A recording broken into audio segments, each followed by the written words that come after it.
The ruins of a fort in Malacca stand as a reminder of the Portuguese presence in Malaysia. In 1511, they captured the coastal city and ruled for over a century before the Dutch defeated them.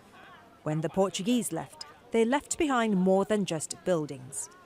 Filomena Singho is descended from the Portuguese. She still speaks the language of her ancestors, Malaccan Creole Portuguese, derived from the Portuguese with words borrowed from other languages and a grammatical structure similar to the Malay language. Bom dia com tudo. Hoje em dia, 8 de setembro. It's also known by its colloquial name, Papia Cristang, but it's in decline, spoken mainly by the older generation.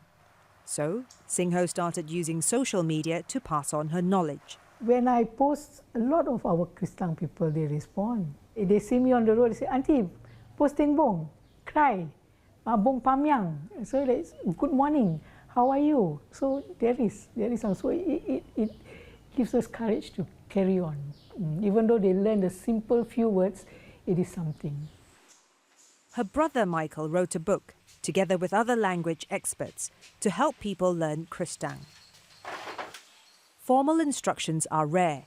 It isn't taught in schools and exists mostly in oral form. We have survived so many years with our culture, our language, religion, and our identity intact. So we cannot lose any of these elements. Like many other Malaysians of Portuguese descent, the Singhos have their roots in this neighbourhood in Melaka. This is the Portuguese settlement, home to about 1,800 people descended from the Portuguese.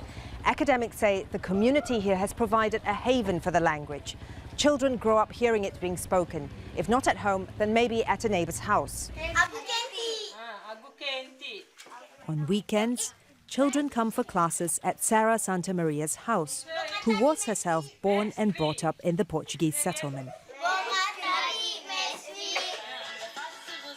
She teaches dance and cooking too, with instructions in Papia Cristang, to preserve not just the language, but other aspects of her culture. The language has also caught the attention of academics.